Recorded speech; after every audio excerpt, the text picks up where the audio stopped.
Olá pessoal, bom dia, boa tarde, boa noite, boa madrugada. Seja muito bem-vinda, muito bem-vindo à nossa 12ª aula de estudos da obra O Céu e o Inferno, ou A Justiça Divina, segundo a doutrina espírita.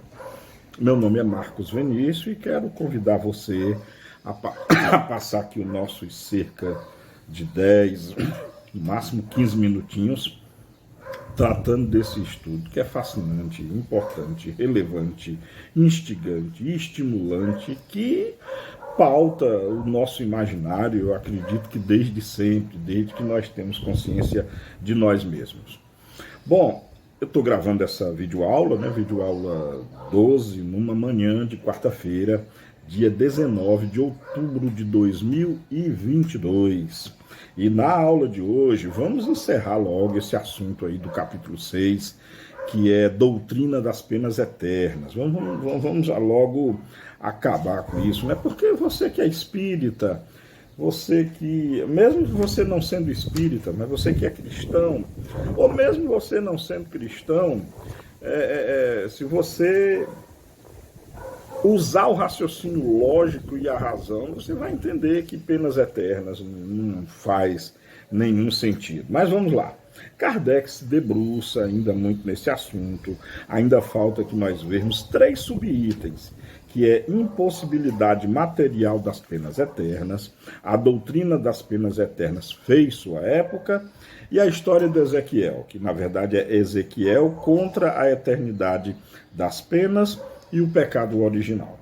Bom, como sempre, vídeo muito curto, tá? Essa é a nossa proposta. O objetivo é colocar para você ideias para que você possa refletir. Nunca é demais lembrar, leia o livro, é muito importante. Esse livro aqui, O Céu e o Inferno. O que eu vou falar, o que eu estou falando, o que eu vou me expressar aqui nesse vídeo de hoje, você vai encontrar nesse livro, obviamente, no capítulo 6, dos itens de 18 até o item 23. 18 a 23, tá bom? Então leia, é muito importante, porque aqui no livro tem-se um detalhamento muito maior, que, como eu sempre digo, em 10 minutinhos não dá para detalhar tanto assim. E nem é mais esse o objetivo do canal. O objetivo é jogar ideias para que você possa refletir por si mesmo. Então, olha só, já no começo, que é no item 18, onde Kardec discorre a respeito da impossibilidade material das penas eternas, Kardec foi genial, como sempre. Ele usa de um argumento genial. Primeiro, é o progresso do espírito, progresso da alma. Em certa altura ele escreve: ora, a alma progride ou não? Aí está toda a questão. Se ela progride, a eternidade das penas é impossível se a alma progride. E, de fato, a alma progride, né? Inclusive, um dos axiomas, ou um dos princípios básicos da doutrina espírita, não podemos esquecer que, sobretudo, esse canal é um canal espírita, de divulgação do conhecimento doutrinário espírita. Então, a pluralidade das existências, ou seja, a reencarnação, o fato de que evoluímos através das múltiplas encarnações, é um fato. E Kardec usa um exemplo muito interessante. Muito interessante. Vamos imaginar, eu vou tentar fazer um paralelo, mas é mais ou menos isso que Kardec escreve. Vamos imaginar no curto período de vida, de uma vida humana mesmo, período da nossa vida humana mesmo. Vamos imaginar um jovem que aí, em torno dos seus 18 anos, no auge da juventude, esse rapaz ele se entrega aos vícios dos mais díspares possíveis. Ele se entrega às bebidas, ao fumo, ao sexo desregrado. Ele trabalha assim, mas tudo que ganha é para as farras, é para o desvario. Ele não constrói nada, ele não produz nada, porque tudo que ele quer é sensualidade, é diversão e nenhuma responsabilidade. Mas ele vai vivendo, vai aprendendo as coisas e começa lentamente, embora lentamente, ele começa a perceber que ele está errado, que ele não pode continuar nessa vida, não. E aí ele muda gradativamente, paulatinamente ele vai mudando. Ele evolui de um pós-adolescente totalmente irresponsável para um homem responsável. Ele já não usa tanto a sua energia para só diversões e farras. Ele agora trabalha não só para si, mas para ajudar ao próximo. Ele tem aquela ideia agora de usar o dinheiro que ele ganha no trabalho honesto para viver honestamente, para montar sua casa, de repente, quem sabe, até montar uma família. Isso depende do que ele queira, mas sobretudo ser um homem de bem, não andar mais em farras constantes, ter uma vida assim minimamente regrada. Não foi uma evolução?